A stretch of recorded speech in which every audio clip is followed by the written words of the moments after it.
آگے فرمایا کہ فابتغوا عند اللہ الرزق واعبدوہ، رزق تلاش کرو اللہ کے پاس، رزق اللہ کے پاس، اللہ کے پاس ہی تلاش کرو، واعبدوہ، اور اس کی عبادت کرو۔ پھر اس کی عبادت کرنا یہ رزق کے حصول کی سب سے قوی بنیاد ہے، اس کی عبادت پر قائم رہو۔ فَلْيَعْبُدُوا رَبَّ هَذَا الْبَيْتِ الَّذِي أَطْعَمَهُم مِّن جُوعٍ وَآمَنَهُم مِّن خَوْفٍ، اس گھر کے رب کی عبادت کرو، تمہیں جب بھی بھوک لگے گی کھانا مل جائے گا، اور جب بھی تم پر کوئی خوف آئے گا تو اللہ امن دے دے گا۔ تمہارے دو ہی حقوق ہیں، ہر انسان کے دو حقوق، ایک اس کو امن چاہیے، سلامتی چاہیے، اور دوسرا معیشت مضبوط چاہیے۔ دونوں کا انتظام توحید باری تعالیٰ، اللہ تعالیٰ کی عبادت میں۔ اس گھر کے رب کی عبادت کرو، تمہیں کھانا بھی ملے گا اور امن و سکون بھی ملے گا اور سلامتی بھی ملے گی۔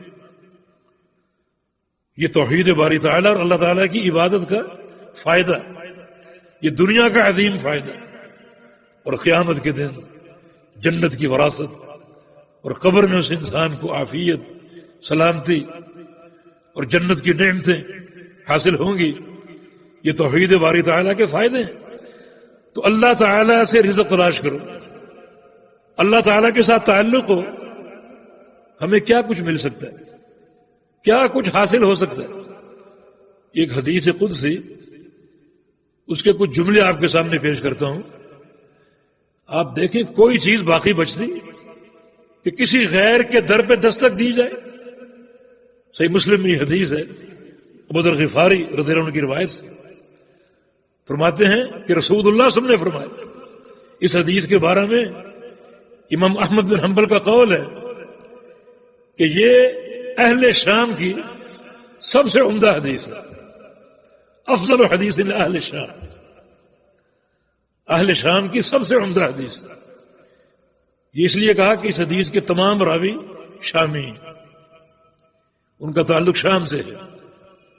ایسی حدیث کو اصطلاحاً کہتے ہیں مسلسل بالشامیین، اس کی سند مسلسل بالشامیین، تمام روایت اس کے شامی۔ سند کے راوی ابو ادریس الخولانی، ان سے جب بھی لوگ اس حدیث کی سنانے کا تقاضا کرتے تو وہ دوزانوں بیٹھ جاتے، دوزانوں اپنے گھٹنوں کے بل بیٹھ جاتے، جو ایک ادب کا جلسہ ہے۔ دوزانوں بیٹھ کر ادب کے ساتھ اس حدیث کو روایت کرتے تھے۔ اللہ پاک فرماتا یا عبادی، یا عبادی، اے میرے بندو۔ اس حدیث میں 10 بار تقریباً یا عبادی کی تکرار ہے۔ ایک محبت بھرا خطاب ہے اور محبت بھرا انداز ہے۔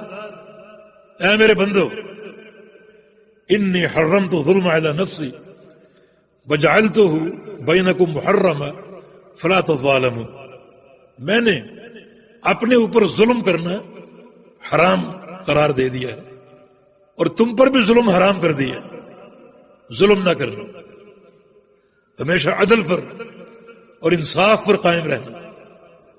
اس کا پہلا جملہ ہے یا عبادی کلکم جائع الا من اطعمت فاستطعمونی اطعمکم، اے میرے بندو تم سب کے سب بھوکے ہو سوائے اس کے جسے میں کھلاؤں، میں کھلاؤں گا تو کھانا ملے گا، ورنہ تم بھوکے ہو، کوئی تمہیں ایک اناج کا ذرہ دینے پر قادر نہیں۔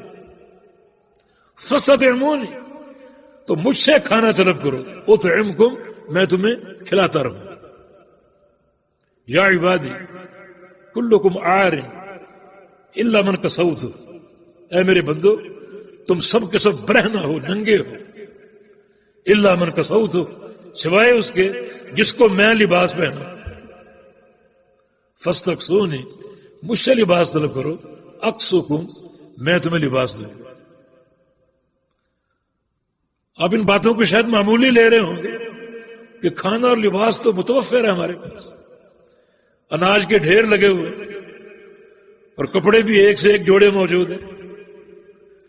میرے بھائی یہ سب اللہ کی عطا ہے، اگر آپ تھوڑا سا غور کریں، ایک دن آنے والا ہے،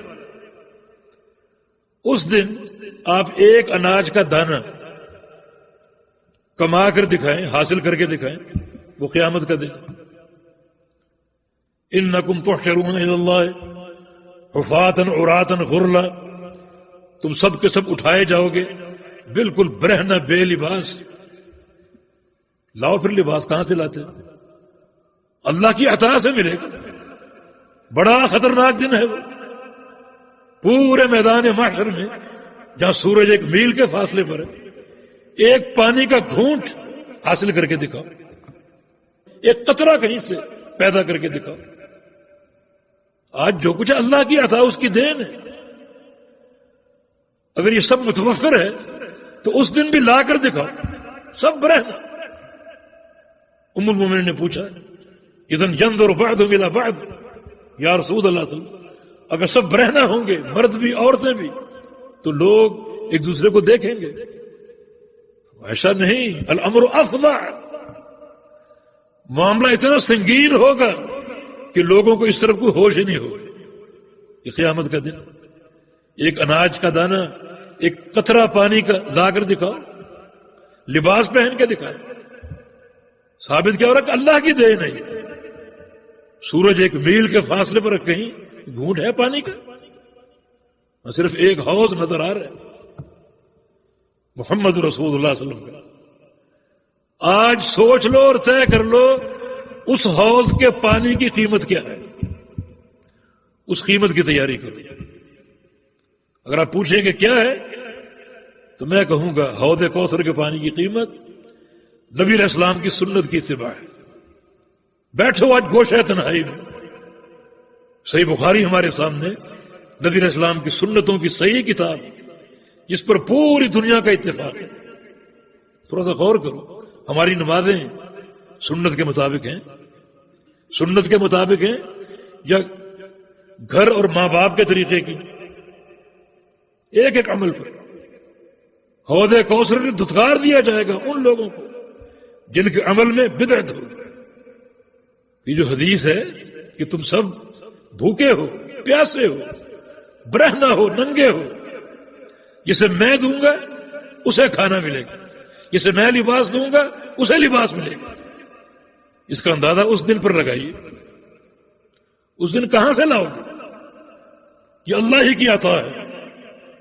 ان اول من یکسا یوم القیامت ابراہیم، قیامت کے دن سب سے پہلے جنت کا لباس جس شخصیت کو پہنایا جائے گا وہ ابراہیم علیہ السلام، اللہ کی عطا سے ملے گا، اللہ پہنائے گا تو ملے گا۔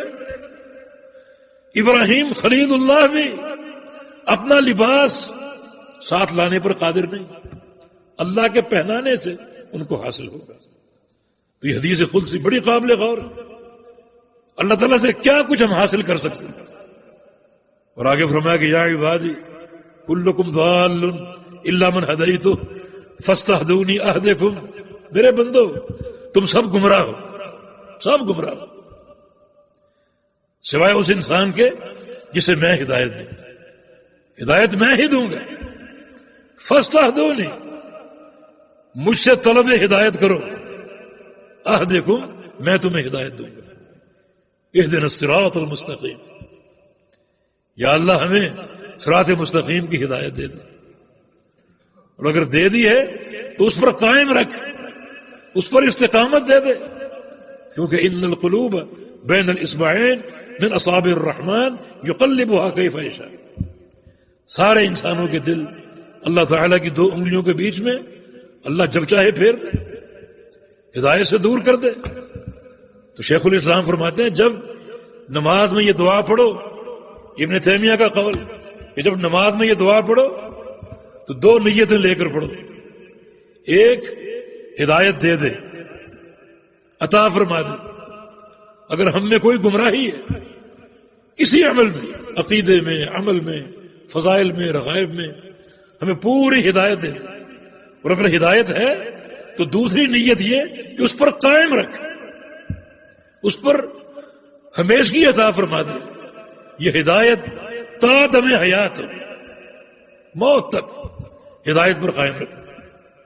دیکھا اللہ تعالیٰ سے کیا کچھ مل رہا ہے، کھانا مل رہا ہے، کپڑے مل رہے ہیں، ہدایت مل رہی. اور چوتھی چیز ایک اور بڑی اہم، یا عبادی انکم تذنبون لیلا ونہارا، میرے بندو تم دن رات گناہ کرتے ہو، دن رات. اور گناہ یہ بہت بڑا مہلک ہے، اس کا انجام بڑا خطرناک ہے. کیونکہ کوئی گناہ اگر بندے کے دامن کے ساتھ چمٹا رہ جائے تو اس کو جنت نہیں مل سکتی. گناہ اور جنت دو متضاد چیزیں ہیں. جہاں جنت ہے وہاں گناہ نہیں، اور جہاں گناہ ہے وہاں جنت نہیں. اور تم دن رات کرتے ہو. اب تم کس کے محتاج ہو؟ اپنے گناہوں کے تعلق سے. فاستغفرونی، مجھ سے استغفار کرو، اغفر لکم، صرف میں ہی ہوں تمہارے گناہوں کو بخشنے والا. کوئی پیر پیغمبر، کوئی فرشتہ، کوئی ملک، کوئی جن یہ کام نہیں کر سکتا. میں معاف کروں گا. اس دین کی سماحت دیکھو کہ کس طرح ہمیں آسانیاں فراہم کی جا رہی ہیں. کوئی چیز باقی بچی؟ دنیا بھی آ گئی، دین بھی آ گیا، گناہوں کی بخشش بھی آ گئی، ہدایت بھی آ گئی، ہر چیز آ گئی. یہ پروردگار کے ساتھ تعلق، اس کو پکارنے کا فائدہ، یہ سارے کام اسی نے کرنے. تو فرمایا کہ فابتغوا عند اللہ الرزق، رزق تلاش کرو اللہ کے پاس. کچھ جملے اس حدیث کے باقی وہ آگے میں پڑھوں گا انشاءاللہ. ایک مناسبت اور آ رہی تاکہ ہمیں ایک پورا تعارف ہو کہ اللہ تعالیٰ سے ہم کیا کچھ لے سکتے ہیں. ہر چیز لے سکتے ہیں، دنیا اور دین، ہر چیز.